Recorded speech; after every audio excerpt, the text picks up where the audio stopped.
as I said, there can be some negotiations about composition.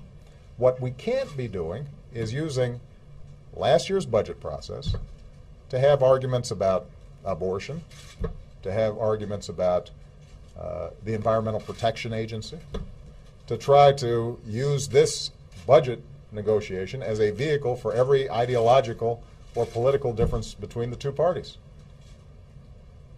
That's what the legislature is for, is to have those arguments, but not stuff it all into one budget bill. And look, you know, I think the American people recognize that we're in some pretty unsettled times right now. Certainly businesses recognize that.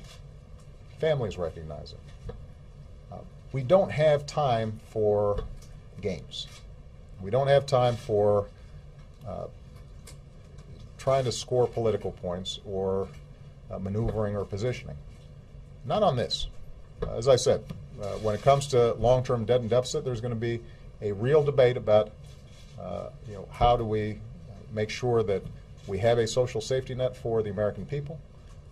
When folks have a tough time, how do we make sure that we're investing in the future, and how do we pay for it? And that is a legitimate debate to have. But right now what we're talking about is 6 months remaining on the 2011 budget. We have already hit a figure that by any standard would be historic in terms of cuts.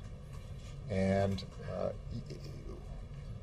what we can't do is have a my way or the highway approach to this problem.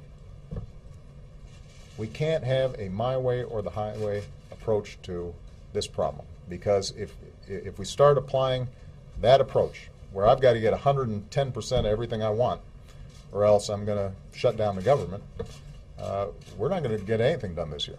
And the American people are going to be the ones that suffer.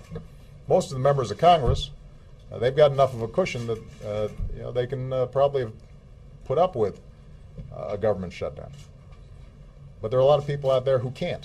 If you're a small business right now and you're counting on a small business loan that may make a difference as to whether or not you can keep that business going, and you find out that you can't process it for 3 or 4 weeks, or 5 weeks or 6 weeks because of some bickering in Washington, you know, what does that say about our priorities?